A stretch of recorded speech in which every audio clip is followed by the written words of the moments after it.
The Murray Walker Memorial Trophy for Masters Historic Formula One is all set to go at Silverstone. Michael Lyons leads the field around as we come through into the final corner, preparing to stir up a lot of Ford Cosworth V8 engines as they will go racing for 20 minutes around the full Silverstone circuit. We are preparing and we are ready to go. Michael Lyons sets off from pole position. Yep, here we go now, up to speed, and he gets away well. The Williams alongside him of Mike Cantillon, Steve Hartley in third place in the other McLaren, the MP4, but a good start there by Michael Lyons. He's taken an advantage immediately through Abbey Corner. And look at the speed of him on the opening lap.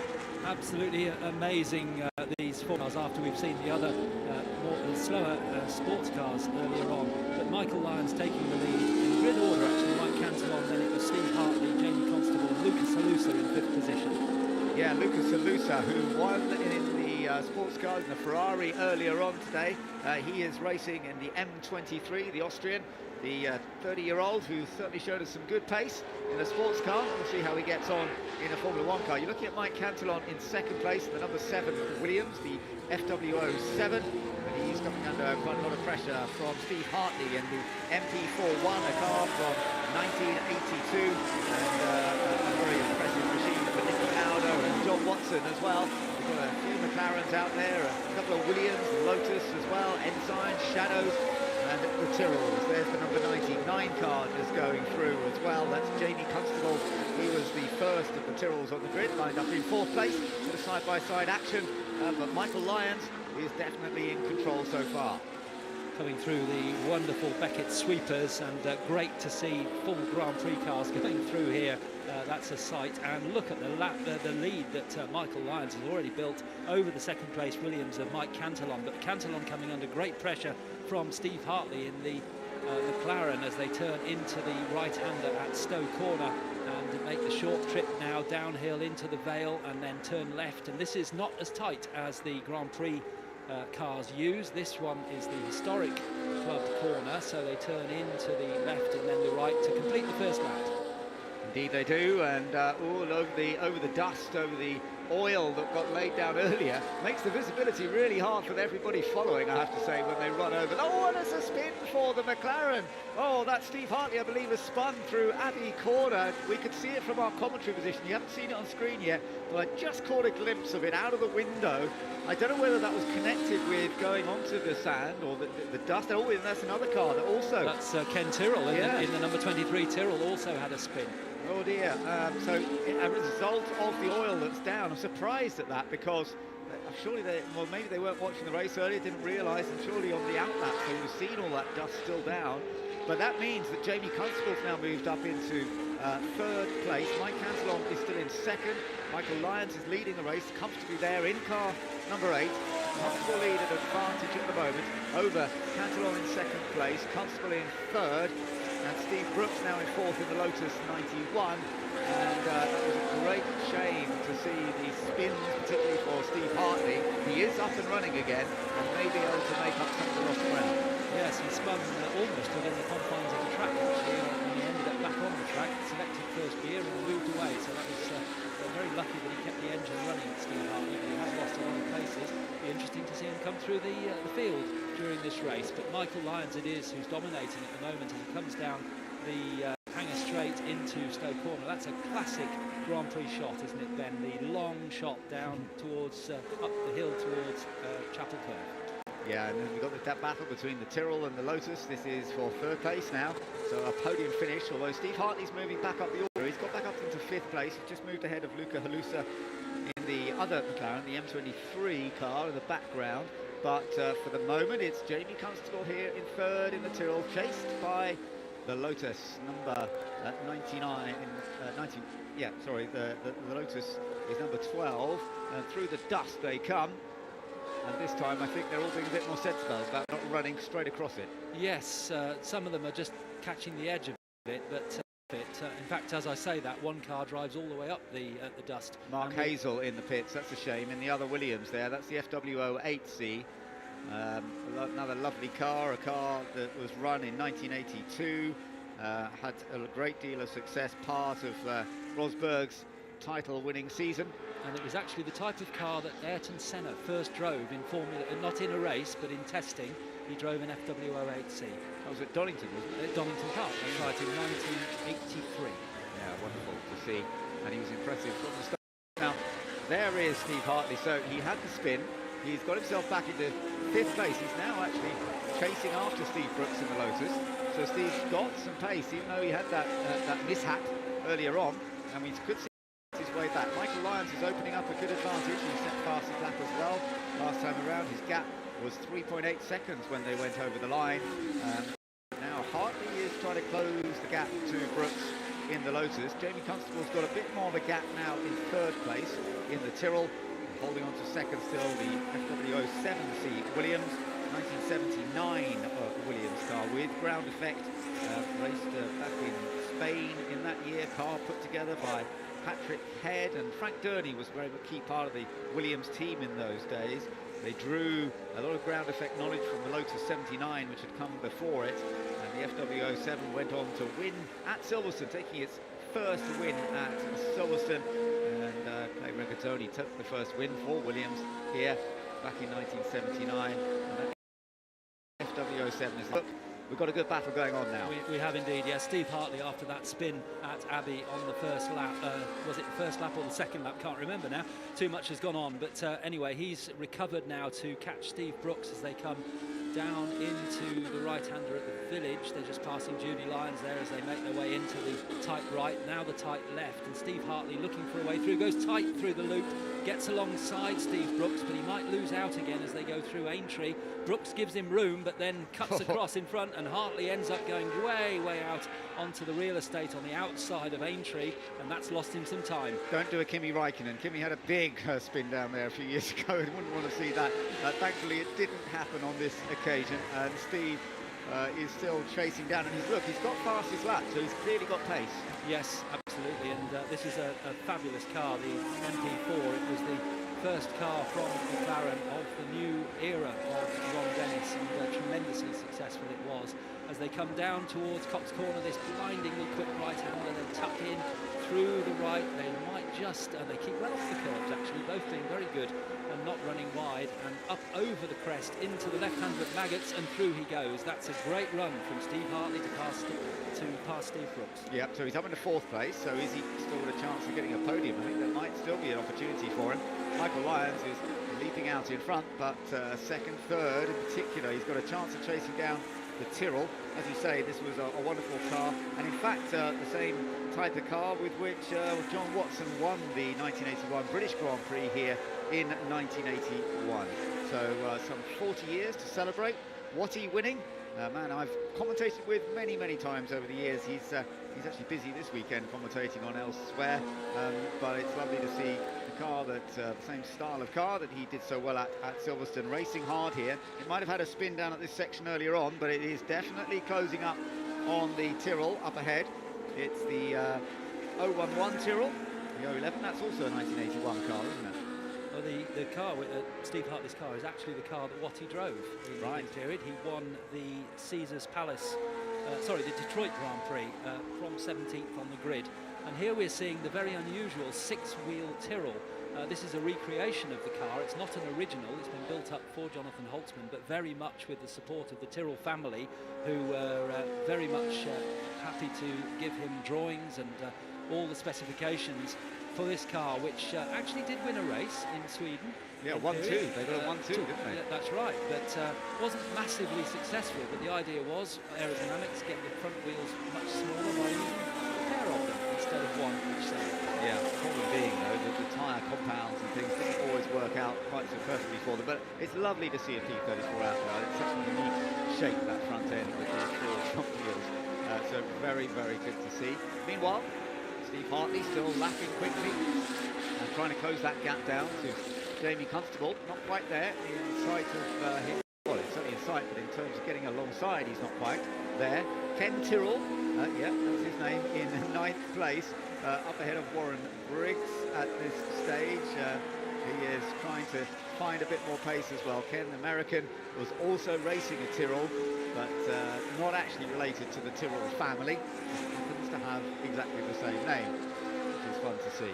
Now, Steve Hartley, can he find a bit more pace as he comes down through the last couple of corners? We're completing another lap. Still got just over 10 minutes to go in this Formula One Memorial Trophy race in memory of Murray Walker, and he's certainly got a good run going here. Don't get too much on the dusty stuff. That's where it went wrong for him earlier, but he's following that Tyrrell closely. He is indeed, yes. It's the Tyrrell of Jamie Constable as they go up to Village. Now Hartley going for the inside, a little bit later on the brakes. Ooh, a little bit squirrely there on the braking, but managed to get through the corner okay, but that's really compromised his line up to the loop. Now he'll try again, I'm sure, as they go out through Aintree onto the very fast Wellington Straight. Not that much slower down here than the Hanger Straight as they come down towards Brooklands. Still Constable ahead in third place, Hartley in fourth. Yeah, the number 99 car, the Tyrrell, the 011, it was a 1981 car. It was raced by Michele Alboreto and Eddie Cheever that year. It got better the following year, actually, 1982. Michele Alboreto had some good results, a fifth in Brazil, fourth at Long Beach, third at Imola, and then had a victory at Las Vegas. And that was a very key victory for the Tyrrell team. The drivers who had opportunities with Tyrrell at that time included the likes of Slim Borgard, Brian Henton, Danny Sullivan joined the team in 1983, but they weren't running with turbo engines, so it wasn't a particularly competitive team at the time. The Tyrrell 011 actually saw the end of an era because it was one of these sorts of cars, and we're going to have a change of position though. We're not room there. It's pretty close through. though, isn't it? I wonder if we... But the car leading here was the last type of car to win a Grand Prix with a DFV engine. So the huge and successful 186 wins as Steve Hartley looks for the inside at Stowe Corner, but can't find the way through there. Jamie Constable managing to hold him back in the Tyrrell. It's the McLaren behind, which is in the famous orange and white, or red and white colours, as they come through the right-hander at Club Corner. And actually Jamie Constable a little bit quicker through there, and he's opened up a bit of a gap on Steve Hartley for third and fourth places as they come up the Hamilton Straight. Yeah, so he still hasn't quite found a way through. He's been very cautious into Abbey after his spin there, which is understandable. He would have lost a little bit of confidence in that section, whereas Jamie looks pretty confident. But it's up here now. The McLaren seems to close in a little bit, and particularly after Beckett's, that's where it definitely seems to have a little bit more pace than the Tyrrell in the hands of Steve Hartley. Let's see how it goes here. This is a key area, as we know. He can get a decent tow on the run down towards Brooklands. I'm not sure he's quite close enough, though, to have a go. Let's see whether he can close in on the Tyrrell up ahead. No, not close enough to actually get alongside. Meanwhile, further back, we've still got Steve Brooks in the Lotus, not too far behind them, keeping a watchful eye in the Lotus 91. Then there is a bit of a gap back to Lucas Halusa, the Austrian racing in the McLaren M23 on this one, as he stays ahead of Warren Briggs for now. Fastest lap, actually, to Stephen Hartley, as we know, but can he find a way through? Now, it's this next section where he does seem to have good pace. It is, yes, out of Copse Corner, up the rise into the fast left-hander at Maggots, which leads into the sweepers at Beckett's, and it's right and then left and then right again, which leads them out to the fast left. And Steve Hartley has another spin in the middle of Beckett's, and again he does a full 360. Oh no! And unfortunately, clipped the Lotus as it came by, and that's really unfortunate there. Steve Brooks had nowhere else to go. He had to go around the outside, and I think that's damaged the front left wheel, as it looks to be at a strange angle then. Well, you're usually more sensitive on the front wheel than the rear wheel with a bit of contact like that. And that is a great shame. Steve's been trying quite hard, but making a couple of mistakes, and that has meant that Jamie Constable is now pretty comfortable in third place. Let's take a little look back. So Steve on the attack. We knew he was quick here, but it just went wrong for him. He runs a tiny bit wide there, maybe carries a bit too much speed in. He's in the real slipstream. He lost a bit of downforce, could have been part of it as well, trying to take a lovely 360, but then the Lotus flicking around the outside, and I think you're right that it has damaged the left front suspension, the steering arm perhaps, on the McLaren. Another look at it from a different angle. He's lost the back end as he went through the left-hand section. Didn't know quite where the Lotus was. The Lotus went around the outside, bosh, into the front wheel. He is picking up the pace, and maybe it is still working okay. Yes, he could have got away with that. It was only a glancing blow, but we've seen plenty of times what seems like a very minor contact actually damages the steering, and drivers aren't going to drive the cars flat out if the steering is damaged, so they tend to call into the pits as we look at our leader, Michael Lyons. We haven't seen much of Michael, have we? He's been absolutely dominant so far in this race in the Ensign. Yeah, the Ensign, which in its day was not a particularly quick car. The likes of Alicia Salazar, Roberto Guerrero, Mark Sura drove it in early 1981 as well. It was a team that was a bit tight on budget and they struggled to make it run near the front, but it's certainly running at the front here. 4.3 seconds, the advantage over the Williams. Chasing him of Mike Cantillon, that beautiful FW07, very classic 1979 machine. Alan Jones, who went on to win the title in 1980 and had some very strong performances. He won at Hockenheim in 1979, so a car that we saw Alan Jones do a lot of fantastic racing with. Well, this particular car was driven by Carlos Reutemann in 1981, and it was the very car that he lost the 1981 World Championship to Nelson Piquet by 1 point, because Reutemann's drive at Caesars Palace was, what I've written in my notes, lackluster, and it's never been explained why he wasn't quick in that race, but he didn't get enough points to beat Piquet. Piquet finished 5th and got enough points to beat Reutemann, and we read recently we lost Carlos Reutemann only last week. Yeah. Indeed, and there was a bit of a slide from Michael, but I think he's dealing well with the lead. Yeah, the FW07. In those days, you often modified a car over a couple of years, so it would stay the same number, maybe have a slightly different term after it, the C meaning it was the slightly later car of the FW07. But it's slightly different nowadays, where every year there's a different car. In those days, the cars were slightly more modified from one year to another before perhaps they came up with a completely new design. And they were developed throughout the year as well, weren't they? Which tends not to happen these days because there's rules about what you can change and what you can't. But it was a constant development. Yeah, it's still constant development, even if the rules are limited. There's still been a lot of work on changing. That's Lucas Alusa, who we saw winning earlier today in the Ferrari Bread Van, and now he's out in the McLaren and he's running in 6th place on this occasion. There's one of the Arrows, car number 49, Neil Glover. That's the Arrows A5. 1982 car. Again, Mark Sura would have been a driver for Arrows back in the day. Mauro Baldi. It's an evolution of the Arrows A4, the team that Jackie Oliver ran, former great racing driver, and of course went on to become a great historic racing driver himself as well, and a very successful team. That's Michael Lyons lapping the P34 Tyrrell and picking off a few more as he comes around. Got a good, comfortable advantage, keeping it about the same. 4.8 seconds, the gap now to Cantillon in 2nd place, and JB Constable holding on to 3rd.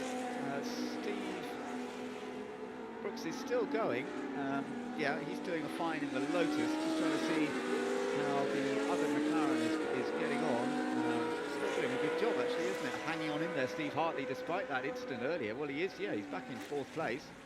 Yeah, it looks to be neither of those cars suffered any significant damage. In fact, Brooks, I think, may have got a problem. He's not come through over the timing line. Yeah. Oh, there's a little bit of a slide there, trying to get through the traffic. It didn't quite work for Mike Cantillon, getting past the Tyrrell, and he had to hit the brake a bit harder than he was expecting to. Brooks is there, he's come through, but quite a long way behind. He lost a lot of time. Right, okay, I think there's a problem on the car. They're chasing down Paul Tattersall, another Ensign. That's the Ensign 179. That was a difficult year for them. Likes of Patrick Gaillard, Derek Daly, Mark Sura racing the Ensign 179 back in the day. On this occasion, it's Paul Tattersall. Hasn't quite got the pace of the front runners, but Cantillon goes through safely. And yeah, as you say, Steve Brooks is definitely dropping back a little bit. Lucas Alusa is ahead of him now, isn't he? Yeah, he lost about 20 seconds on that last lap, so whether that was a quick spin away from our cameras or whether he has a technical problem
The Murray Walker Memorial Trophy for Masters Historic Formula One is all set to go at Silverstone. Michael Lyons leads the field around as we come through into the final corner, preparing to stir up a lot of Ford Cosworth V8 engines as they will go racing for 20 minutes around the full Silverstone circuit. We are preparing and we are ready to go. Michael Lyons sets off from pole position. Yep, here we go now, up to speed, and he gets away well. The Williams alongside him of Mike Cantillon, Steve Hartley in third place in the other McLaren, the MP4. But a good start there by Michael Lyons. He's taken an advantage immediately through Abbey Corner, and look at the speed of him on the opening lap. Absolutely amazing, these Formula One cars, after we've seen the other more slower sports cars earlier on. But Michael Lyons taking the lead in good order, actually. Mike Cantillon, there, Steve Hartley, Jamie Constable, and Lucas Salusa in fifth position.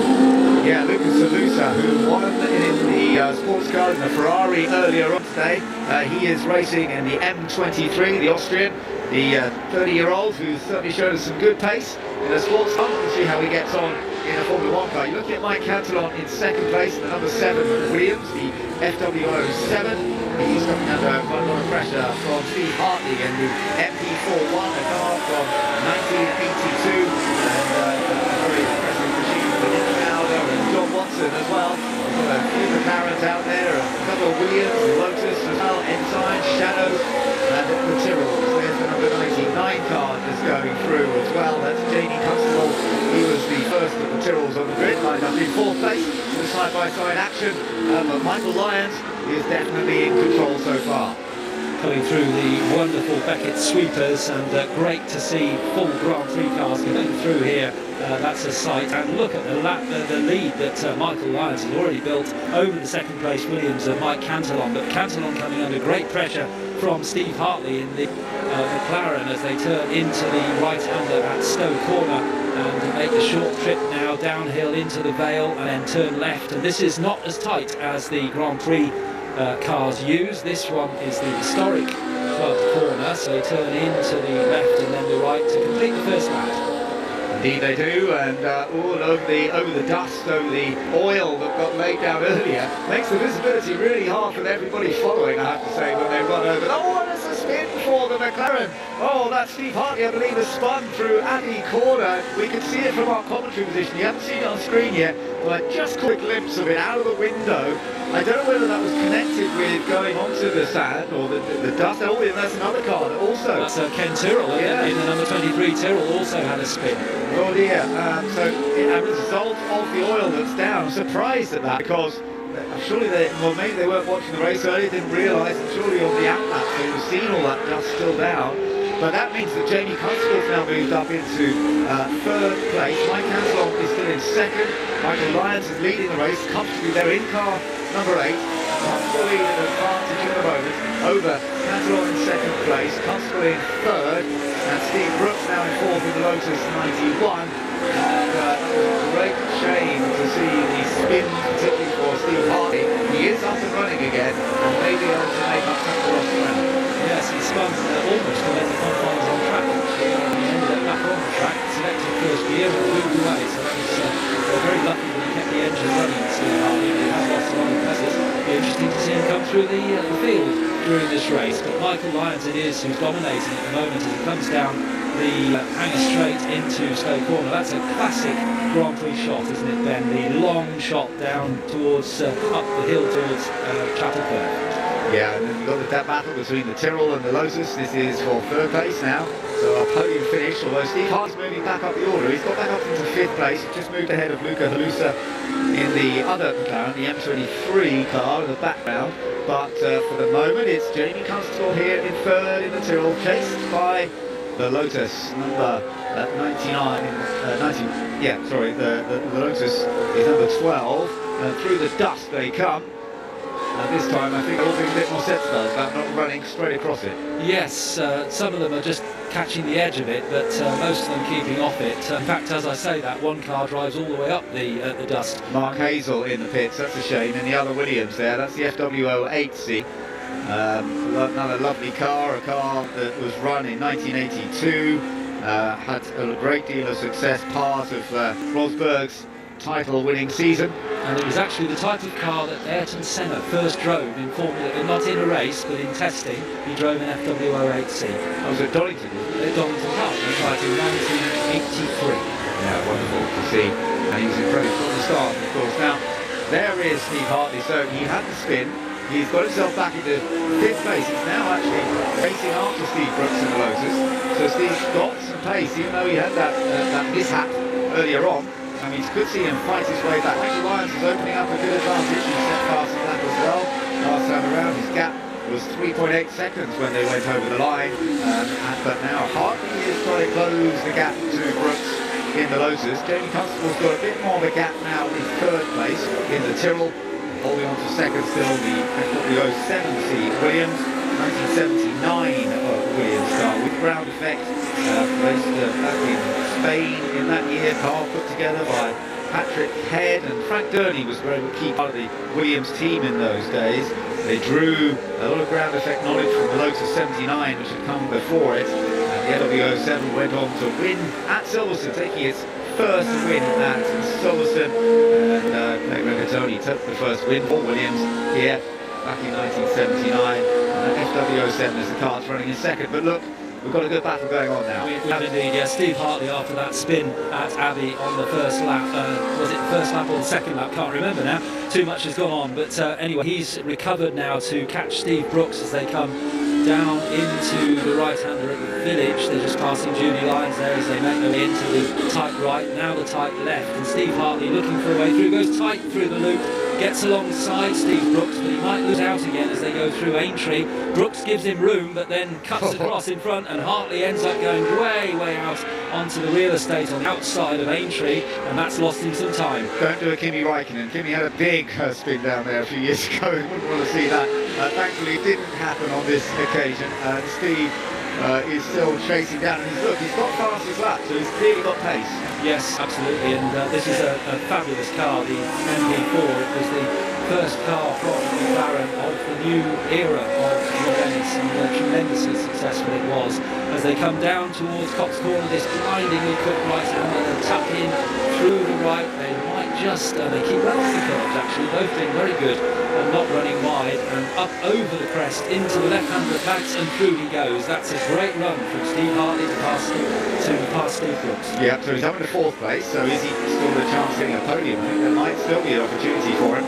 Michael Lyons is leaping out in front, but 2nd, 3rd in particular, he's got a chance to chase down the Tyrrell. As you say, this was a wonderful car, and in fact the same type of car with which John Watson won the 1981 British Grand Prix here in 1981. So some 40 years to celebrate. Watty winning, and I've commentated with many times over the years. He's actually busy this weekend commentating on elsewhere, but it's lovely to see a car that the same style of car that he did so well at Silverstone, racing hard here. It might have had a spin down at this section earlier on, but it is definitely closing up on the Tyrrell up ahead. It's the 011 Tyrrell, the 011, that's also a 1981 car, isn't it? Well, the car, Steve Hartley's car, is actually the car that Watty drove in the right period. He won the Caesars Palace, the Detroit Grand Prix from 17th on the grid. And here we're seeing the very unusual 6-wheel Tyrrell. This is a recreation of the car. It's not an original. It's been built up for Jonathan Holtzman, but very much with the support of the Tyrrell family, who very much had to give him drawings and all the specifications for this car, which actually did win a race in Sweden. Yeah, 1-2. They got 1-2, didn't they? That's right, but wasn't massively successful. But the idea was aerodynamics, getting the front wheels much smaller, pair of them instead of one. Yeah, probably being the tyre compounds and things don't always work out quite so perfectly for them. But it's lovely to see a keep those more out there. It's such a unique shape of that front end with the front wheels. So very good to see. Meanwhile, Steve Hartley still lapping quickly and trying to close that gap down to Jamie Constable. Not quite there. Inside of it's certainly in sight, but in terms of getting alongside, he's not quite there. Ken Tyrrell, yeah, that's his name, in 9th place, up ahead of Warren Briggs at this stage. He is trying to find a bit more pace as well. Ken, American, is also racing a Tyrrell, but not actually related to the Tyrrell family. He happens to have exactly the same name. was fun to see.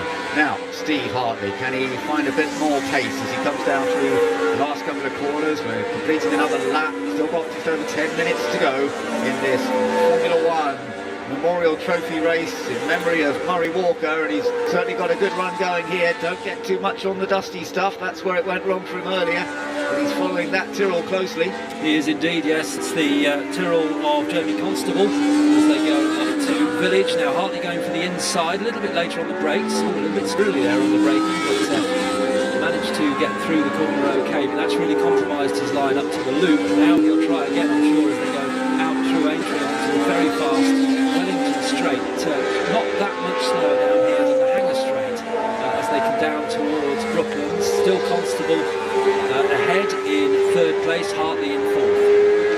Yeah, the 99 car, the Tyrrell, the 011, it was a 1981 car. It was raced by Michele Alboreto and Eddie Cheever that year. It got better the following year, actually, 1982. Michele Alboreto had some good results, a fifth in Brazil, fourth at Long Beach, third at Imola, and then had a victory at Las Vegas. And that was a very key victory for the Tyrrell team. The drivers who had opportunities with Tyrrell at that time included the likes of Slim Morgan, Brian Henton, Danny Sullivan, who was in 1983, but they weren't running with turbo engines, so it didn't seem to be a competitive team at the time. The Tyrrell 011 actually saw the end of an era because it was one of these sorts of cars, and we're going to have a change of position there or not. It's pretty close though, isn't it? I wonder if we... But the car leading here was the last type of car to win a Grand Prix with a DFV engine. So the huge and successful 186 wins as Steve Hartley looks for the inside at Stoke Corner, but can't find the way through there. Jamie Constable managing to hold him back in the Tyrrell. It's the McLaren Hind, which is in the famous orange and white or red and white colours as they come through the right-hander at Club Corner. And actually, Jamie Constable quicker through there, and he's opened up a bit of a gap on Steve Hartley for third and fourth places as they come up Hamilton Straight. Yeah, so he still hasn't quite found a way through. He's been very cautious until Abbey after his spin there, which is understandable. He lost a little bit of confidence in that section, whereas Jamie looks pretty confident. But it's up here now. The McLaren seems to close in a little bit, and particularly after Beckett's, that's where it definitely seems to have a little bit more pace than the Tyrrell in the hands of Steve Hartley. Let's see how it goes here. This is a key area, no. He can get a decent tow on the run down towards Brooklands. I'm not sure he's quite close enough, though, to have a go. Let's see whether he can close in on the Tyrrell up ahead. No, not close enough to actually get alongside. Also back to Steve Brooks in the Lotus, not too far behind them. A watchful eye in the Lotus 91. Then there is a bit of a gap back to Lucas Salusa, the Austrian racing the McLaren M23 on this one, as he stays ahead of Warren Briggs for now. Fastest lap, actually, to Stephen Hartley, as we know. But can he find a way through? Now it's this next section where he does seem to have good pace. It is, yes, out of Copse Corner, up the rise into the fast left-hander at Maggots, which leads into the sweepers at Beckett's, and it's right and left, and then right again, which leads it out to the fast left. And Steve Hartley has another spin in the middle of Beckett's, and again he does a full 360. And unfortunately flipped the Lotus as it came by, and that's really unfortunate there. Steve Brooks had nowhere else to go. He had to go around the outside, and I think that's damaged the front left wheel as it looks to be at a strange angle then. Well, you're usually more sensitive on the front wheel than the rear wheel with a bit of contact like that. And that is a great shame. Steve's been trying quite hard, but making a couple of mistakes, and that has meant that Jamie Constable is now pretty comfortable in third place. Let's take a little look back. So Steve on the attack, we knew he was quick here, but it just went wrong for him. He runs a tiny bit wide there, maybe carries a bit too much speed in. He's in the real slipstream. He lost a bit of downforce, could have been part of it as well, trying to take a lovely 360, but then the Lotus flicking around the outside, and I think you're right that it has damaged the left front suspension, the steering arm perhaps on the McLaren. Another look at it from a different angle. He's lost the back end as he went through the left-hand section.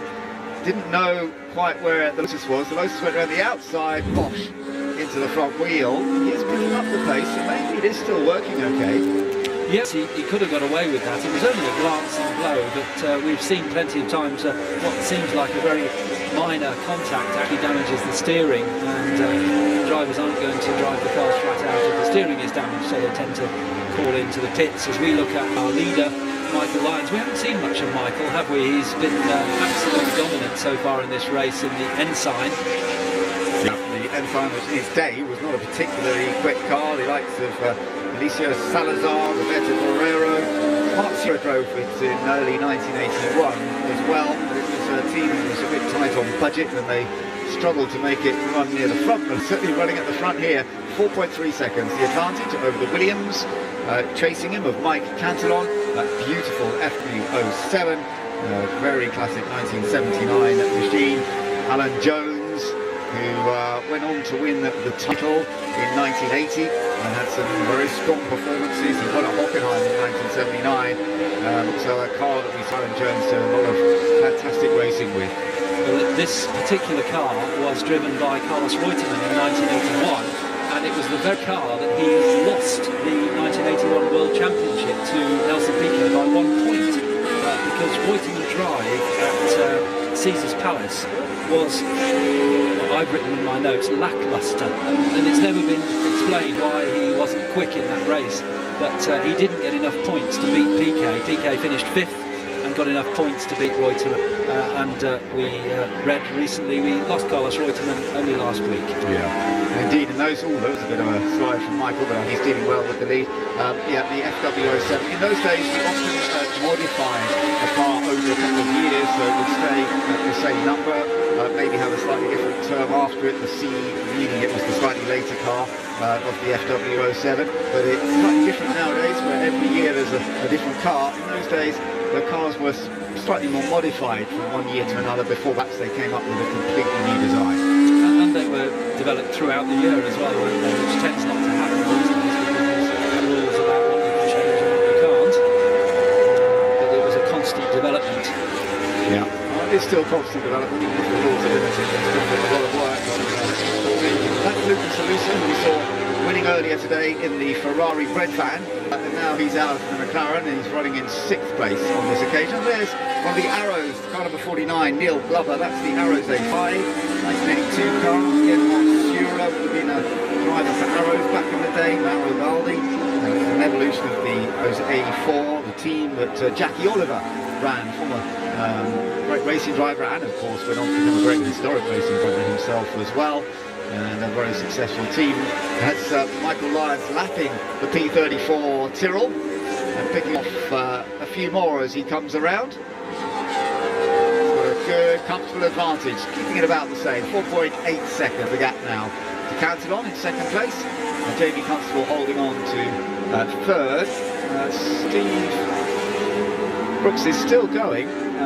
Yeah, he's doing a fine in the Lotus. Just trying to see how the other McLaren is getting on. Still doing a good job, actually, isn't it? Hanging on in there, Steve Hartley, despite that incident earlier. Well, he is, yeah, he's back in 4th place. Yeah, it looks to be neither of those cars suffered any significant damage. In fact, Brooks, I think, may have got a problem. He's not come through over the timing line. Oh, there's a little bit of a slide there, trying to get through the traffic. It didn't quite work for Mike Cantillon, getting past the Tyrrell, and he had to hit the brake a bit harder than he was expecting to. Brooks is there, he's come through, a long way behind. They lost a lot of time. Right, okay, there's a problem in the car. They're chasing down Paul Tattersall, another Ensign. That's the Ensign 179. That was a difficult year for them. Like Patrick Gaillard, Derek Daly, Mark Sura racing the Ensign 179 back in the day. On this occasion, it's Paul Tattersall. Hasn't quite got the pace of the front runners, but Cantillon goes through safely. And yeah, as you say, Steve Brooks is definitely dropping back a little bit. Lucas Alusa is ahead of him now, isn't he? Yeah, he lost about 20 seconds on that last lap, so whether that was a quick spin away from our cameras or whether he has a typical problem and has slowed, he came over the line, carried on the next lap, so hopefully it was just a quick spin and he can continue. Still ahead of Lucas Alusa though, then Warren Briggs in 7th place. Under a minute to go, but it means that across the line he goes. He's probably onto the final lap. The checkered flag presumably will be coming out at the end of this, as Lyons has this useful advantage. He's built it up a bit more actually over the last lap. It's up to nearly 7 seconds. Jamie Constable still in 3rd place in the Tyrrell, hanging on in there in 4th despite that 2 spins that he's had now, and a little bit of contact with the Lotus. Steve Hartley, I believe, is still in fourth position. Away from the back row, it's waiting for him still to come over the line in the background. Yes, he has just crossed the line now. He's a long way down. Yes, he's lost a lot of time with those two spins actually in the end, wasn't it? He comes through okay. Yeah, so this field was rather spaced out during the duration of what is a sprint race, a 20-minute sprint race. And Michael Lyons is looking very, very comfortable on the final lap. And it looks like he's on for a fairly easy victory, I have to say. I'm sure he's delighted to get this opportunity. As we said, it was originally going to be Johnny Herbert driving this car, but Johnny pulled out in the end, and it is Michael Lyons who's dominated in the wet in qualifying, and he's dominated in the dry in similar fashion. And this car is obviously beautifully set up. Very straightforward ground effect car. You can see the way that the side pods use the airflow beneath them to suck the car down onto the road. Funnily enough, next year in Formula One, we'll see ground effect coming back. It was banned for a long time. They created what they call flat-bottom Formula One cars to reduce the amount of downforce. And next year, ground effect will be back because it's a way of creating downforce. Doesn't create the same turbulence behind, and hopefully will allow for closer racing. Michael Lyons comes out of the last corner in the Murray Walker Memorial Trophy to take victory. A very, very comfortable victory in the Ensign. Well done to Michael Lyons, dominating the event. He beats Mike Cantillon by a comfortable margin of 7.8 seconds as they cross the line. The Williams finishing in second place with a beautiful car to see out there, but it's Ensign versus Williams, and then a Tyrrell. We're waiting for Jamie Constable. He's just crossing the line. There he is. So another British manufactured Formula One car, and that one finished in third place. Michael, I'm going to come to you first. I think that's the fastest I've seen an Ensign go. You seem to check out at the start and all good. Well, I can't complain on days like today, can I? I can't make any excuses. No, it's a testament to what the guys, the students, and obviously the wise eyes as well guide them over. We've done our homework. Obviously, it's not your first choice of Formula One winners, but the car's pretty good. We've done the work, and we've got it working well, and it's a testament to them because the level of competition here is really, really strong. I mean, you see the car runs on the grid, and the drivers as well. They've won these championships before, so it's fantastic just to be able to be drafted in at the last minute and get to steal some glory. Well done, Mike. You seem to be closing in a little bit in the middle of the race. He's quite a hard man to catch, isn't he? Yeah, first of all, congratulations to Michael. You're an amazing drive. I just couldn't stay with him. I mean, we were putting in the quickest lap times that we've done around here. I still couldn't catch up with him, so fair play to him. But there's always tomorrow. A great race. On to Jamie Constable. Jamie, you must be quite relieved when you saw Steve spin in your mirrors. Well, I didn't actually see him spin in my rears, but when I got on the straight, expected him to be there, and he wasn't, so I assumed something happened. But I mean, I feel sorry for Steve. He caught the oil on the first lap, and it could have happened to any of us, so it's a lucky third, really, because he was driving well up to that point. Well done to all three of you.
a sim racer is hard, and there are tons of common mistakes that cost new players lap time and overall consistency.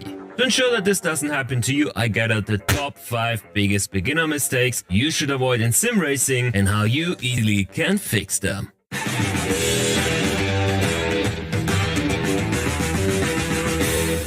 Welcome back to Overtake.gg. My name is Champion Joe and I'm a sim racing editor here on the platform. I have tons of playing hours on various racing sims and I wanted to help you guys avoid making the same mistakes others are making across all racing games.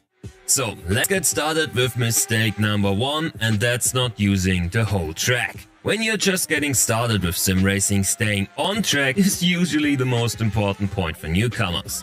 As many players migrate from racing games like Need for Speed or Forza Horizon or similar titles where car control is not that really important like it is in a sim. That's why beginners tend to overdrive a car, and when they start to adjust to the handling in the sim, they focus on staying on track first, which looks a bit like this. The car staying in the middle of everything for the most part, which isn't a bad thing at all. After all, staying on track is much better than visiting the gravel pit every 30 seconds, right? But it's not particularly fast. You see, a race car usually follows the outside, inside, outside rule, because the line, or rather the racing line you take through a corner will determine how much speed you can carry through that turn. Simplified, this means that you will use the whole track and hug the outside while braking, steer the car to the inside where the apex of the corner lies, and when you accelerate out of the bend, you aim for the outside again to maximize your exit speed. Sounds easy, but many players do that wrong initially and struggle to perfect this craft even with this knowledge. The perfect aid to visualize where your car should be is not the ideal line you can display. No, it is the curbs. Every racetrack on the planet has them, and they show you where you should place your outside tires to maximize your grip through every corner. So when you're learning a new track, take it slow at first and have a look at the curbs available and what story they tell you. How should the perfect racing line look like? Also, don't be afraid to use all of the curbs available to you. Cut the chicane with 2 tires, let your car run wide on the curbing, on the exit, and test the limits of what's allowed and what counts as a track cut. And you will be surprised how much is actually legal to do in various racing sims. Another huge mistake you basically see in every racing game or in F1 when Verstappen is going for a dive again, are players braking far too late for a corner. Yes, braking late will be faster into the corner, but it will most likely ruin your exit, leading to you crashing into an opponent or to your car becoming folded into a barrier. And this is where the famous sim racing saying comes into place: slow in, fast out. Which is of course a bit dramatic in its formulation, but in its core, it's the most essential racing tip you can get for bettering your corners and braking. But let's start from the beginning. When you are learning a new track and you have no clue where to brake, start to look at the side of the track to spot some markers that you can easily recognize while driving at a fast pace. This could be a tree, the start of the curbing, a line on the track, or the meter boards that solely are there for exactly this purpose. Just don't take any shadows, trust me. Then start at roughly 200 meters, for example, and see how long it takes for your car to slow down before you have to turn in. Or if you are already way too fast and overshooting the corner. Usually you adjust your braking point from there until you are as close to the turn as possible without having to break a sweat when turning in. Keep in mind that your car should flow through the turn, and that if you have a lot of movement in your steering that you have to correct, you are most likely already a few meters too late on the brakes.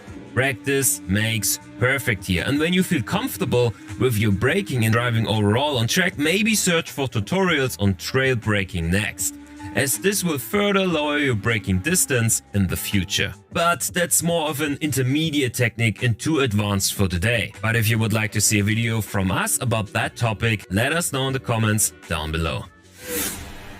The third mistake I see often with newer drivers that start with sim racing is that they reject any kind of help from apps or programs whatsoever because they want it to be as realistic as possible. But that's a big mistake, especially when you are playing on a 16:9 monitor and are lacking the overview that you would have in a real car.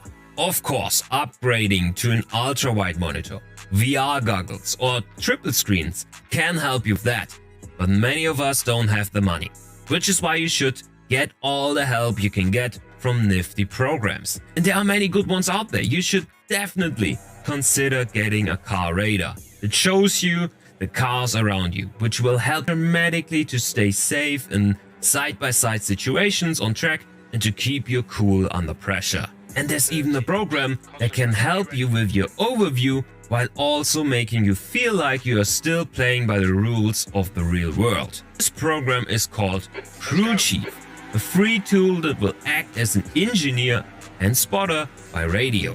It can call you by your name, tell you when other cars are alongside you, and also will respond to voice commands if you ask it something.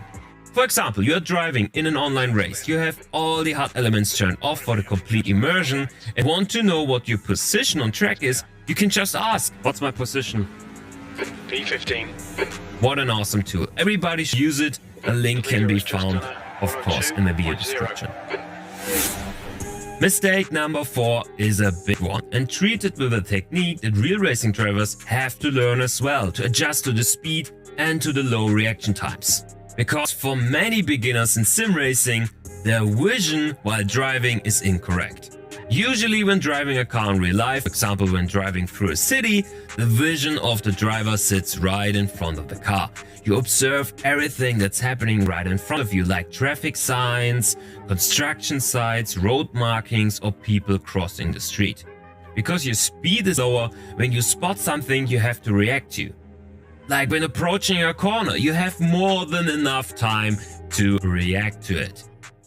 In a racing scenario, this is different. Your speeds are way higher and the time you have to react accordingly is much lower, which is why we have to adjust our vision to spot the next important point where your car should steer to. So when you're approaching a corner, your eyes should already focus on the apex coming up, so you can react in just the right time to start turning your wheel towards it. And I know, what about the braking point? How can I spot the braking point and have my eyes on the apex at the same time? Easy, you have to use your peripheral vision. Spot your brake marker with the corner of your eye, focus on the apex, and as soon as you arrive there, your eyes should already be focused on the exit ahead so you can take the ideal line out of the turn. This takes a while to practice and to get used to, but will better your lap times massively as well as your consistency. The best example I can give you are Eau Rouge and Raidillon at Spa-Francorchamps, which are so much easier to master with this technique.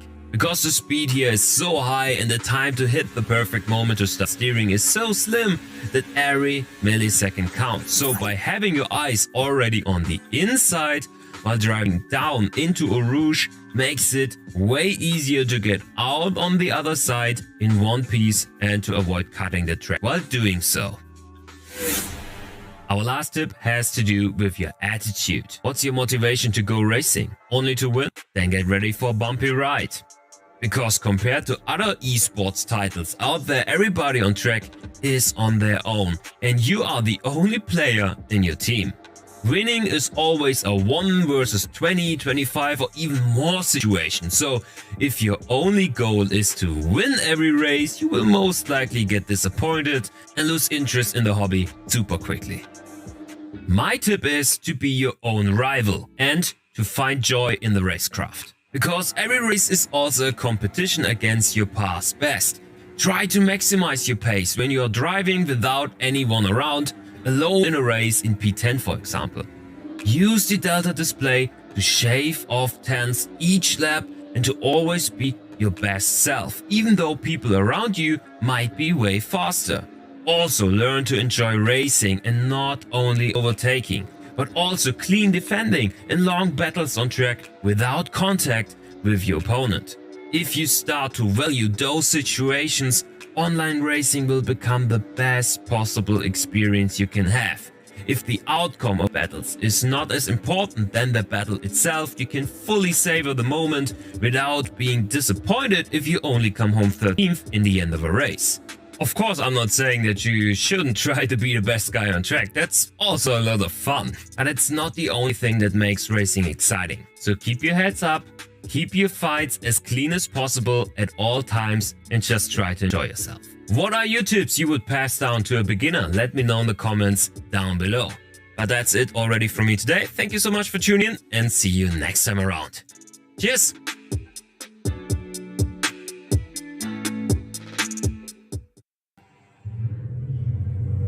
Figured it might be easier just to make a video. So, view settings.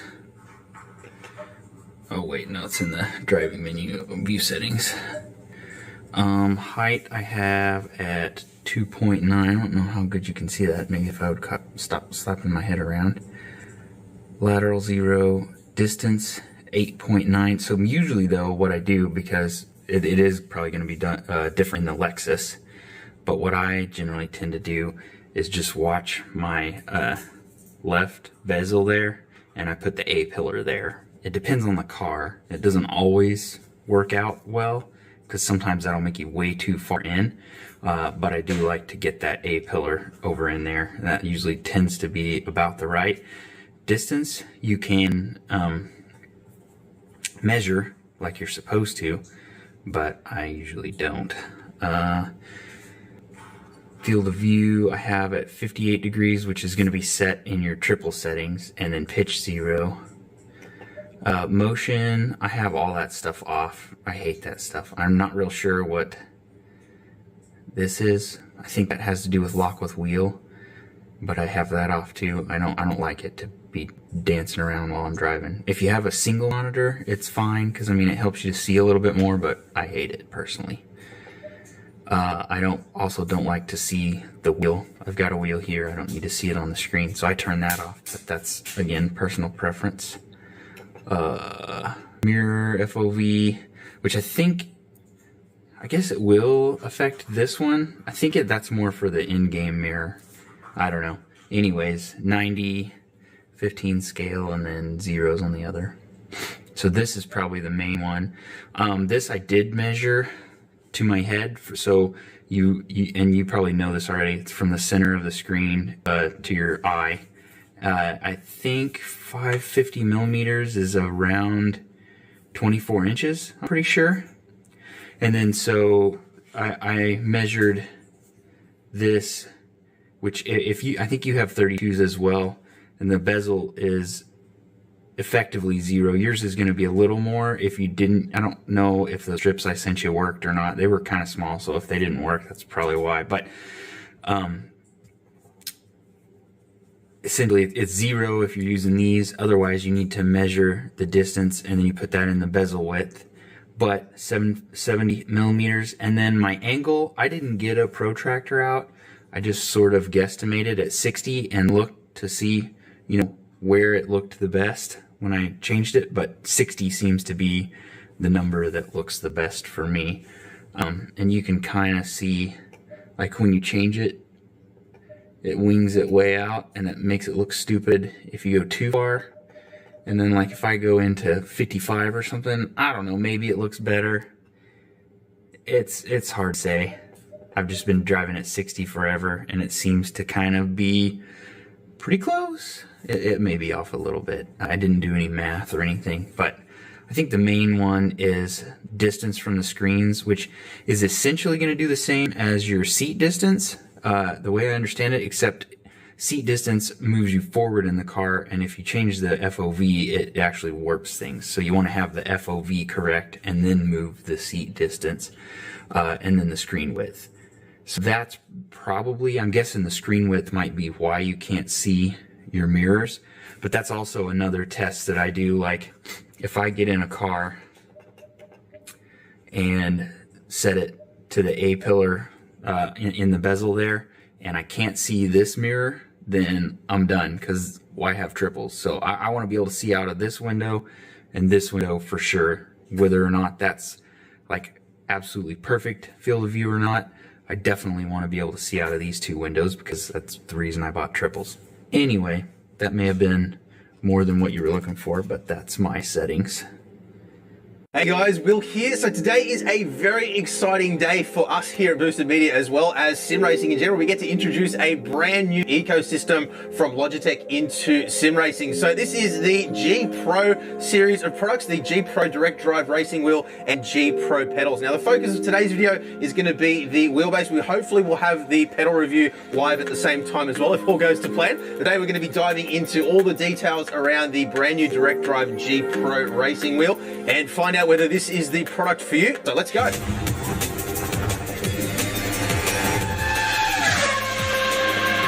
Okay, so we've got a lot of stuff to go through today. Let's kick off with some important housekeeping stuff. So a big thank you to Logitech for sending across this kit for us to check out for review purposes. Now, we will be referencing quite a few other products in today's video as well. It's important that you guys know that every single product that we will be referencing in today's video has been also sent to us for review as well. Now, if you do decide that you want to pick up any of the products that you see in today's video, including this new Logitech stuff, there will be some links down in the description below. Those are affiliate links and they're an absolutely awesome way of helping support our work here at Boosted Media at no additional cost to you. But it's important that you guys know that Logitech have absolutely no control over what we're saying today. They don't get to see the video before it goes live, and everything that we are sharing today is purely our own opinions and observations. So let's start off here today by talking about compatibility and pricing, because this new Pro tier ecosystem certainly isn't cheap. There's a few things that you need to understand about compatibility straight out of the box here. So as you see behind me, there are two retail packages available. You've got your PC and PlayStation version and your PC and Xbox version. Now, the bases are actually different, although they appear mechanically identical, at least externally, between the two different versions. But if you try to plug the PlayStation version wheel into the Xbox base, it will only give you PC compatibility. It won't let it work on PlayStation. And conversely, if you plug the Xbox version into the PlayStation base, you're only going to have PC compatibility there too. So it is a little bit unfortunate that you are going to be locked into either the blue or the green camp, depending on what base you buy. But it does make sense from Logitech's perspective. Obviously, there are limitations when it comes to licensing. And I assume that that also opens up the possibility of having universal wheels available in the future that will work on Xbox or PlayStation, depending on which base you have, rather than which wheel you buy. It means they don't have to make two different versions of every single wheel. I don't have any more detailed information on that just yet, but that would be my assumption based off what we're seeing here. So to reiterate on that again, just to make it absolutely clear, if you try to use a PlayStation wheel on an Xbox base, only going to work on PC. If you try to use an Xbox wheel on a PlayStation base, again, only going to work on PC. Now, the pedals are PC compatible, either connected via the base or directly via USB to your PC. Whereas if you're on a console, you will need to connect them via one of these bases. As many of you guys will know, consoles will generally only recognize one external input device. So it does all need to be connected through the single connection, which means you kind of have to daisy chain through the base. Now, they have told me that there will be a solution for that later on as well, so that you can upgrade your pedals without necessarily upgrading your wheelbase. So say, for example, you own a G920 or a G923, you will be able to use the Pro pedals with those devices, but that isn't available at the time of launch, and I don't have a timeline for when that will be available. So just make sure you take note of that. Generally speaking, I recommend if you are on a budget, you want to upgrade your pedals before you upgrade your base, so definitely something that you'll want to consider. Now, pricing wise, the wheel package, which comes of course with the base, the wheel, and all the other little ancillary components which you need to get them running, in US dollars, you're looking at $999.99, 1,099 euros, or if you're in Australia like we are, $1499.95, so $1,500. The pedals come in at $349 US dollars, 389 euros, or 599.95 Australian dollars. So definitely not cheap, but as you will see in today's video, there is definitely a massive step up in quality over the likes of the older G923, G920, and G27s, for example. Now, with regards to pricing as well, Logitech tell me that this is only to be available through their online portal. And as I said before, we do have some affiliate links down in the description if you do want to help support the channel at no additional cost. They don't plan to sell this through traditional bricks and mortar retail, at least to begin with, and they also aren't going to have any online resellers to begin with as well. Now, I did ask the reasons for that. They told me that the reason for that was to just try and make the price as low as possible. There may be other factors involved as well, of course, but that is what I know. Now, because there is so much to go through with this new ecosystem, the primary focus of today's video is going to be on the PC side of things. I will do a separate video where we'll put this through its paces with Xbox Xbox and PlayStation systems to see what the experience is like and whether I feel like it's good value for money for a console user. But today we'll be focusing on the PC side of things. So let's take a more detailed look now at this direct drive wheelbase. So I'm sure the number that a lot of people will be focusing on is the peak strength, which is 11 Newton meters. That places it more than 4 times stronger than the Logitech G920 and G923, which comes in at around about 2.3 Newton meters. So definitely way stronger and a very different experience from what you would be used to if you've experienced those kinds of products. But there are some key advantages when it comes to the design of this motor being direct drive over what you get from the likes of a belt or cog driven wheelbase, as are the majority of other console compatible devices. So at a fundamental level, direct drive means that your hands are connected directly through the wheel to the motor shaft itself. So there's no cogs, there's no pulleys, there's nothing else separating your hands from the actual motor. Now, the first thing that most people notice when they fire up a direct drive wheelbase is it's almost completely silent in operation. This one does make a little bit of noise with the active cooling, as well as some of the high frequency tones that you get through the TrueForce technology, which we'll talk about a little bit later on. But generally speaking, it is extremely quiet in operation, and definitely nothing like the jackhammer that you get with the other Logitech wheels that are on the market at this point in time. And that can be the difference between being able to sim race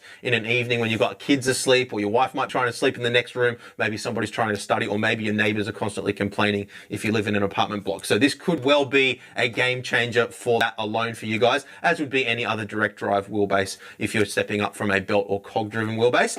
Now, because your hands are connected directly to the motor shaft, that also means that there's no lash or play in the wheel at all. With a belt driven system, it tends to manifest itself as a slight dampening effect. So you get a little bit of flex or a little bit of give in the pulley assembly itself.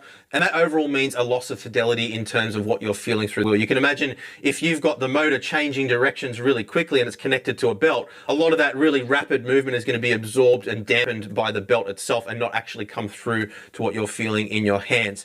Now, if you compare to a cog-driven system like a G923, for example, because there has to be a little bit of lash in the gears to allow them to move freely and not bind, you can imagine, again, if the cogs are moving really rapidly and you've got teeth that are like that, little tiny subtle movements are going to just be taken up by the lash and not actually, again, translate through to what you're feeling in your hands. So direct drive means quiet operation as well as a lot more fidelity in what you're feeling fundamentally. Now, the other really important advantage of direct drive is the overall response time. So you can imagine in a belt or cog driven system, generally what's happening is they're using a smaller, weaker motor and using some sort of a gearing system to step that up. And that means trade-offs in either direction. So if you're running a small motor and trying to generate a lot of torque, that means that the acceleration or the top speed is going to be a lot slower. And conversely, if you want to have a high top speed or high acceleration, then the overall torque level is going to be lower because of the gearing. So with a direct drive motor, you get the best of both worlds. You get a fast response time, fast acceleration, whilst maintaining high levels of torque. And that is particularly true of a servo type motor like what we have inside the G Pro. So I hope that all of that makes sense. If you do have any questions, let us know in the comments and I'm happy to answer any questions there. But the important thing to understand is that peak force isn't the only determining factor in what the experience is going to be like with a wheelbase. If you're comparing 11 Newton meters on a direct drive to 11 Newton meters on a cog or belt driven system, the experience will be fundamentally different. Now, the elephant in the room, which we haven't talked about yet, is TrueForce. Now, you're going to see TrueForce talked about a lot in reference to this new wheelbase. Now, TrueForce was originally announced a couple of years ago now in conjunction with the Logitech G923. And look, their marketing was very aggressive around the technology. I did a dedicated video talking about how it actually works and how it compares to the 20-year-old now technology, which is generally used to generate force feedback effects on pretty much every other wheelbase on the market. And at the time, my take on it was that, you know, the technology definitely had legs, but it wasn't really fully realized with the technology that was available in the G923. Obviously, that's a weak cog-driven wheelbase. There's absolutely nothing wrong with the G923, and some of the fastest sim racers in the world, in fact, use products similar to that. So I'm certainly not saying that you need to have something like this to drive fast or consistently, but we'll get into that later on. But the point is that TrueForce was capable of a lot more than what could be realized with the G923 at the time. And I kind of felt like they shot themselves in the foot input, to be completely honest with you, because they made it out to be this amazing game-changing thing. And my honest opinion is that it just really wasn't when it came to the G923. So if you want to understand the ins and outs of exactly what TrueForce is and how it does, I'll link a video down in the description as well as above my head for you guys to check out where we go through all the details. But what I want you guys to understand at a fundamental level here is that TrueForce on this wheelbase is nothing like it was with the G923.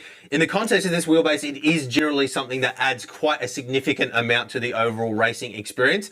And I guess the best way to describe it is when I switch it off, I immediately miss it, which I wasn't expecting, and certainly wasn't the case with the G923 when we tested that. So just to give you the quick rundown on what TrueForce is, it's a proprietary API or application programming interface which allows game developers to generate new effects which you'll feel through the steering wheel, which weren't available through this standard old direct input, which I mentioned before is over 20 years old now. So assuming that TrueForce is fully and properly integrated into the game that you're playing, it means that the data coming out of the game, or the telemetry, is able to be read at 1000 hertz or 1000 cycles per second, and it's actually processed on board the unit itself at 4000 cycles per second or 4000 hertz. Ultra low latency as well, so there's not going to be any delay in terms of what you're feeling versus what you're seeing on the screen, which is excellent. And in my experience with this wheelbase, there has absolutely been no issues with latency whatsoever to speak of. So depending on developer integration, of course, it uses a combination of audio and telemetry data to generate the effects that you're feeling through the wheel. So that means that things like not only road textures, grass textures, ripple strips, but even subtle changes in track surface, so as the track rubbers in or the temperature changes or your tires begin to wear, all of those details can be felt through the base, provided of course that the game integration is there. So even though TrueForce has been around for a number of years now with the G923, I think that now that this wheelbase exists, game developers will really pay attention, and there's a lot of potential things there which they can implement with TrueForce which simply haven't been done before. So very exciting, and I think a big step forward for sim racing in general. Now, I'm sure a lot of people are going to be wondering about this quick release. It does look quite similar in its external appearance to the Fanatec quick release or the QR1 system, but I'm happy to say that there are some significant differences there which do make ease of use and potentially longevity as well. Obviously, we can't talk too much about longevity because we have only had this base a couple of weeks, but there's absolutely no flex or play in the quick release itself, which is great. And it is also very, very easy to install and uninstall wheels too. So you can see here, we've got a paddle on the back here which we can pull into release, just like what we have with Fanatec. But unlike with Fanatec, you can see I just slide that on, it slots straight into place with one hand. The base didn't even skim across the desk, and it's not even bolted to desk. And then to release it again, all we need to do is just pull on the little collar. Now you can't easily do this with one hand if you have this properly mounted. It's just a little bit awkward on the table here without having fixed, but we just pull on the tab and it just slides off like so. So you can actually see internally here, it's got quite a similar design to that of the NRG style quick release that we see with SimMagic, ImSource, and Mozza, but the external appearance is very similar to Fanatec. Now, the other thing that you'll notice here as well is we've got some little pogo pins which are spring-loaded internally here as well. So we shouldn't have any issues with snapping pins like some people have had with the Fanatec QR1. But also, if we spin the base around so Tom can see it with the B-roll camera, this whole mounting surface here is also floating. You can see it can rotate left and right. It can push from side to side as well. So a very well thought out design here that, again, obviously we can't comment on longevity just yet because we haven't had the wheelbase for all that long, only a couple of weeks, but I don't foresee any serious issues there with regards to wear and tear. I think that's a really clever design here. It should completely avoid anything like metal fatigue. So yeah, really impressed with the quick release so far. The other important factor here as well, they have used lightweight materials throughout the entire shaft assembly and the quick release on the back as well. The less rotating mass you have, the more fidelity you're going to feel in your force feedback. At 11 Newton meters, it's probably not going to have a huge impact like it would on a weaker direct drive wheelbase, but obviously the lighter, the better with regards to that. And we will talk about weights and dimensions a little bit later on in today's video as well. But yeah, really impressed with the quick release. One other thing that you will notice too, if you buy one of these, is unlike other direct drive wheelbases, which can rotate infinitely, this actually does have some mechanical bump stops at 1080 degrees. Now, the reason for that is that they're using a clock spring design to actually get the wiring and electronics through to the face of the hub, same as what you'd have on a steering wheel in a real life car if you've ever pulled one of those off your car. So rather than using a wireless system like you see with the Fanatec or Mozza systems, or a slip ring like you get with the Mozza R5, for example, this is a clock spring design, which means that they do need to have a mechanical limitation to the rotation. So just something to keep in mind. It's not going to impact most sim racers, but if you are doing truck simulation or something like that, just keep in mind you will be limited to 1,080 degrees of total rotation. Now, a couple of other quick things to go through with the base before we take a more detailed look at the wheel, and of course disassemble this to take a look inside. You'll notice at the top here there is some shiny piano black plastic which wraps around the whole front face. This entire section here is basically an air intake. There is a cooling fan in the back which draws air through, I believe. I think it's sucking in from the front and blowing out the back, but we'll see that when we open it up a little bit later on. You'll notice some little dots here on the front face. That is a 10 RGB LED rev strip. One of the things that I really like about this wheelbase is the attention to detail when it comes to integrating things like that. You'll notice there's absolutely no bleed in those LEDs at all. The black edge is really, really clearly defined. And just throughout the entire design, even though it is a plastic construction, the attention to detail and the quality really is absolutely fantastic. And we will highlight a couple of key areas that stood out to me as we go through this part of the video. So below that, you've got a little OLED display as well, very similar to what you get on a lot of the Fanatec wheels these days. And that allows you to display not only dynamic telemetry data from the game that you're playing, and obviously that will depend on the game that you are playing, but also access a settings menu. And that is really, really important because it allows you to adjust settings on the fly so that you don't have to Alt-Tab out of the game on PC. Now, of course, on a console, you don't have driver software like what you had on a PC. So it means that you are generally limited with wheelbases on a PC to only the settings that can be adjusted in the game itself, whereas on this you can actually access this settings menu and fine-tune some of the settings at a device level in addition to what you can adjust inside the game. Now, the other thing that you can do with this menu as well, and you'll see this later on in a bit more detail, is also switch between 5 different profiles. So if you've got different settings for different vehicles or different games, you can switch between those again easily on the fly without having to Alt-Tab out of your game. So a couple other little details on the front here. You've got the little button here which accesses the menu. You've got your start-stop button here which turns on and off the wheelbase. It's just a momentary switch. So you tap it once, it switches on. You tap it and hold it and it will switch the base off. That does obviously sit behind the wheel when the wheel's mounted, but it's far enough away that you shouldn't have any issues with bumping it. And I certainly haven't run into any issues accidentally bumping it and switching off. Down here you can see a little cover which removes to make way for the table clamp, which we'll talk about in just a minute too. So spinning the unit around to the back, we've only got a couple of inputs and outputs to talk about here. On my left-hand side, your right-hand side, you can see the DC power jack. That purely just connects through to the DC brick like so. That is a, for those who might be wondering, it is a switch mode power supply, so it's compatible with 100 to 240 volts AC, so that will work anywhere you are in the world. And it outputs 48 volts at 6.25 amps, which equates to 300 watts. So pretty hefty power supply there. On my far right-hand side, your far left-hand side, you can see the little USB micro connection. That is for connecting through to your PC or console. Now, interesting that they went with a USB micro rather than a USB-C. I'm not sure what the reason for that is, but one thing that I do want to highlight here is the fact that you do get a special cable here, and you can see that that's keyed. So if we actually plug that in to the wheelbase quickly now,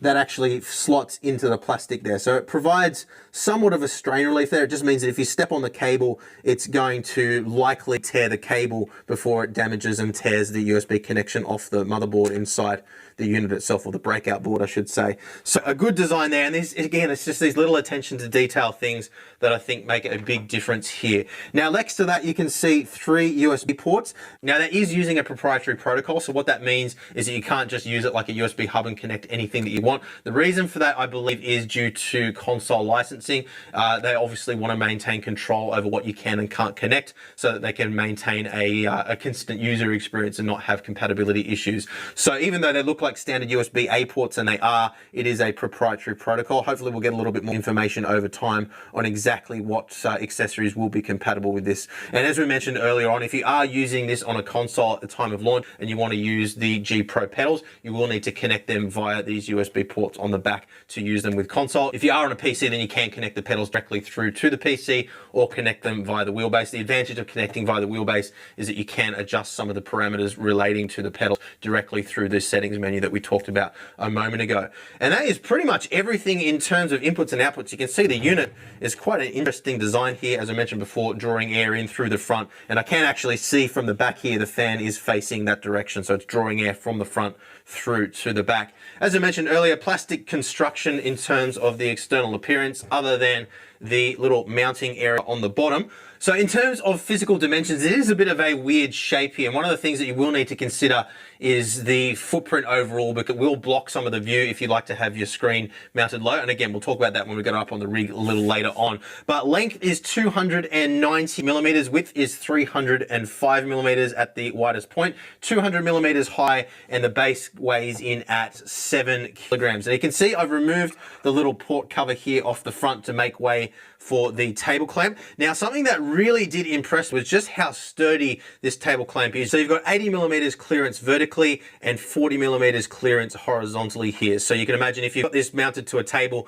that has some sort of a lip on the edge, as long as you've got 40 millimeters clearance there, so this is sitting up against a flush surface, you should be absolutely right. Now, the thing that really surprised me about this table clamp is when you pick it up, it does feel relatively plasticky and doesn't seem like it's going to be super strong. But we actually had this mounted on our Next Level Racing GT Elite cockpit using the table clamp because of some clearance issues, which I'll talk about in just a minute. And it was absolutely well and truly up to the task of handling the 11 Newton meters of peak force with no issues to speak of whatsoever. So I would absolutely say that this is sturdy enough to mount on a table. And obviously, if you've got a hollow core table, then it's probably not going to be ideal. But if you've got a nice solid table, you shouldn't have any problems using the wheelbase to its full potential without the need for a cockpit, which again, as an attention to detail thing, I think is absolutely fantastic. The fact that they include this in the package, it is an additional expense, and the fact that you're able to get the full experience with the wheelbase without the need to buy anything else is really fantastic. So the way this mounts is you simply tilt the base up, slot it into position, and there's actually some little indentations there which slot into these little ball bearings, or spring-loaded ball bearings, so it pops in quite nicely. And then there's a couple of little grub screws which you can then reinstall in the base. Now, the other thing that I was a little bit concerned about is that this might get in the way of my legs. Obviously, it will depend on how you've got things mounted, but I did find that with the position of the pedals, I wasn't finding any issues with my knees bumping into this at all. Now, I mentioned earlier that the majority of the external skin of this is constructed of a nice high quality plastic, but if we flip over to the base here, you can see the exception to that is this 3mm thick piece of steel which bolts directly through to the main components of the internals, but also provides a nice solid mounting surface with some rubber feet here as well to minimize vibration on whatever surface you end up mounting this to. So a couple of important things to note. We do have the exact same spacing for these two rear mounting holes as what you get with all Logitech's other G series wheels, so G27, G920, G29 and G923. There is also an additional mounting hole here at the front as well. So there isn't going to be provision for that for a lot of rigs that are on the market at this point. It's as simple as just drilling an extra hole if you do want to mount that though, which shouldn't be a problem for most people. One little issue that we did run into is that with our Next Level Racing GT Elite wheel deck, and it's not going to be an issue for every wheel deck out there, the issue that we ran into is that these two holes were sitting a little bit too far back on the wheel plate to accommodate. It also provides a nice solid mounting surface with some rubber feet here as well to minimize vibration on whatever surface you end up mounting this to. So a couple of important things to note here. We do have the exact same spacing for these two rear mounting holes as what you get with all Logitech's other G series wheels, so G27, G920, G29 and G923. There is also an additional mounting hole here at the front as well, so there isn't going to be provision for that for a lot of rigs that are on the market at this point. It's as simple as just drilling an extra hole. So I thought I'd show you guys my hillbilly setup here. Got the Hue Light, and I need to permanently mount it, but right now I've just got it on a tripod that's more or less zip tied to the seat. And right above me, I'll probably get it a little lower, I don't know, we'll see. But then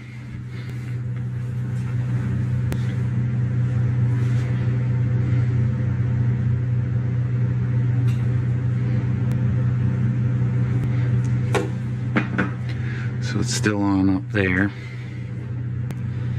and SPA is pretty good once you can kind of see the light on my hands. And then when we go underneath, it's pretty, you wouldn't think that it really adds much, but it's pretty awesome.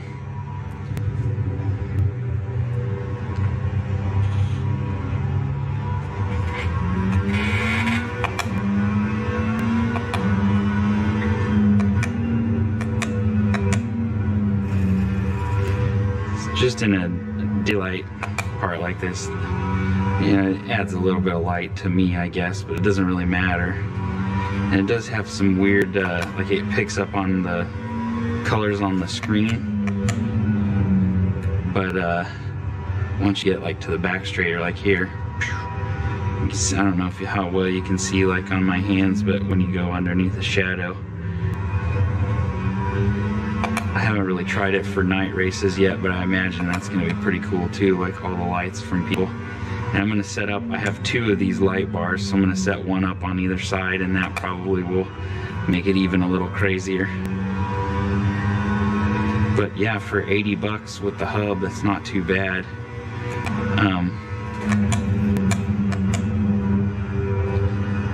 Not bad at all for what it is. I definitely probably wouldn't say, because I think normal price is about 200 bucks or something like that.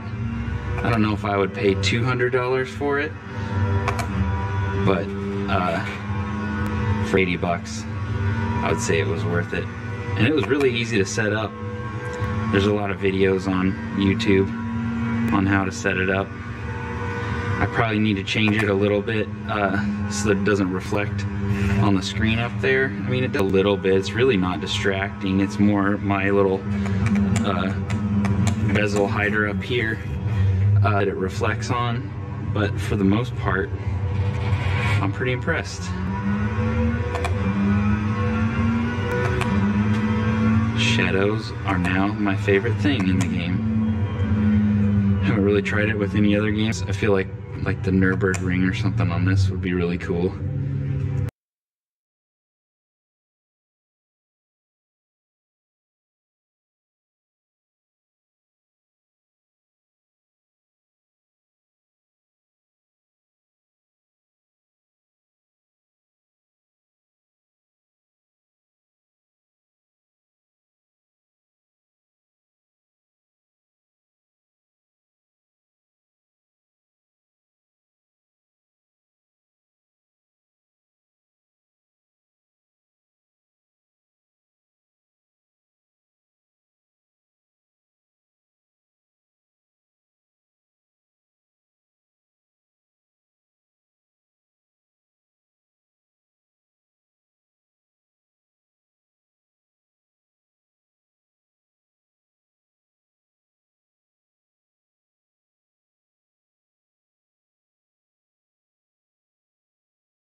Hello, I am trying to find ways of being quicker on the simulators and trying to drive faster. I'm going to be trying lots of different things, but today I'm going to try a cup of tea, a cup of English tea.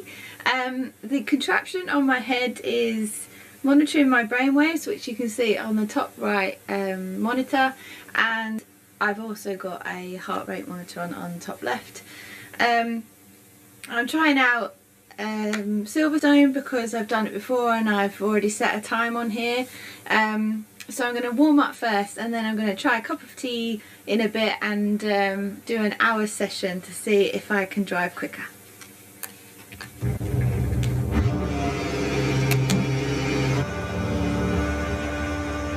You've got about 5 laps of fuel left.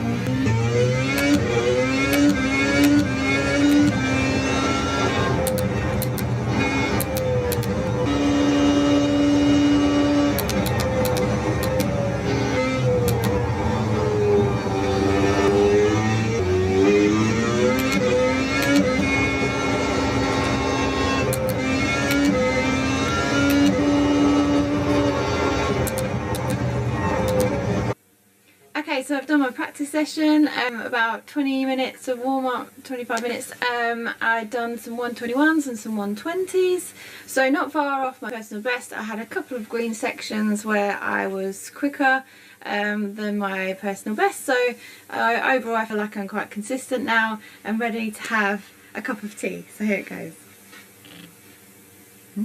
Tea.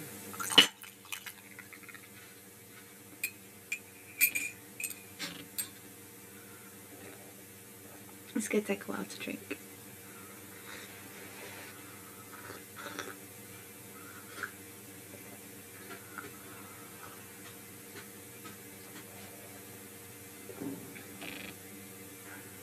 That's the quickest I've ever drunk cup of tea.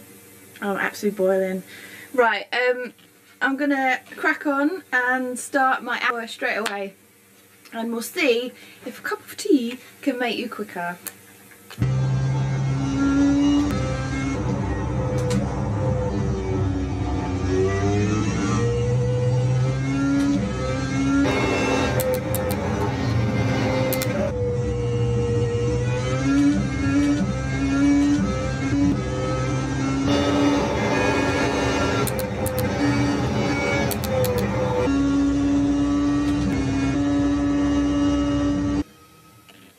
So I am 10 minutes in, and at the moment I feel quite focused and quite robotic. I feel like it's helping me. I feel like I may have got a few more green sections. So yeah, at the moment I actually feel like a cup of tea is helping me. So we'll carry on with this hour.